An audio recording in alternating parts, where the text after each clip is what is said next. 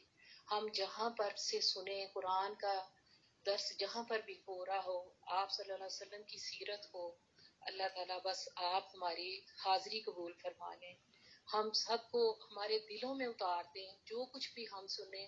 آج جس طرح سے ہم نے پورا لیسن جو تھا کس طرح سے مریض کی عیادت سے لے کے بتا دیا کہ کس طرح قبر میں اتارنا ہے, کس طرح سے کرنا ہے. اللہ تعالیٰ بس یہ جو حالات ہیں ہم نہیں جانتے کہ یہ حالات کب تک رہیں گے اور کس کو کس طرح سے اس دنیا سے جانا ہے. بس آپ ہی بس ہمارے لیے بہترین انتظام بھی کریں, دنیا میں بھی عزت کا, احترام کا, اور جب ہم یہاں سے جائیں تو آپ ہم سے راضی ہو جائیں اور بس نیک لوگ ہمیں غسل دیں, نیک لوگ جنازہ پڑھائیں, نیک لوگ قبر میں اتاریں. اور اللہ تعالیٰ آپ کے یہ شاہدہ جی, آپ کے ایک جو آپ نے جن کو مقرر کیا ہے کہ وہ ہمیں بتاتی ہیں اچھی باتیں, ہم سننے والے ہیں, ہمارے عمل میں اتار دیں. اور ان کی یہ کہی ہوئی باتیں کہ کس طرح سے نہلا دھلا کے کیسے اپنے پیاروں کے کندھوں پہ چھوڑ کے آئیں گے. اللہ تعالیٰ بس جب بھی ہمارا یہاں سے وقت ہو ہمیں بس اسی طرح سے لے کے جائیں, ان کی یہ باتیں سچی کر دیں. اور آپ تو بے شک سچا کرنے والے ہیں, آپ تو بہت ہی زیادہ اللہ تعالیٰ اپنے اتنے نیک بندوں کی باتیں ماننے والے ہیں. بس یہ باتیں بھی مان لیں, ہم سب کے لیے اسی طرح سے انتظام کریں. آمین آمین ثم آمین. اللهم آتنا في الدنيا حسنة وفي الآخرة حسنة وقنا عذاب النار. اللهم إني أعوذ بك من منكرات الأخلاق والأعمال والأهواء والأدواء. اللہ تعالیٰ بس ہم آپ سے اچھے اخلاق کی, ہم بالکل بھی ہمیں نہ بولنا آتا ہے, نہ اپنے گھر والوں کے ساتھ نہ دوسروں کے ساتھ. اللہ تعالیٰ ہمارے اخلاق کو بہتر بنا دیں, بہترین اخلاق بنا دیں. جھوٹ, حسد, بغض, کینہ, غیبت, یہ ساری بیماریاں ہمارے دلوں سے بالکل ایسے صاف کر دیں جیسے آپ جسمانی بیماریوں کو صاف کرتے ہیں. اسی طرح سے یہ ہماری روحانی بیماریاں بھی ہم سے صاف کر دیں, ہمارے دلوں کو بالکل پاکیزہ کر دیں اور اس دل میں آپ کا ذکر صرف جاری رہے.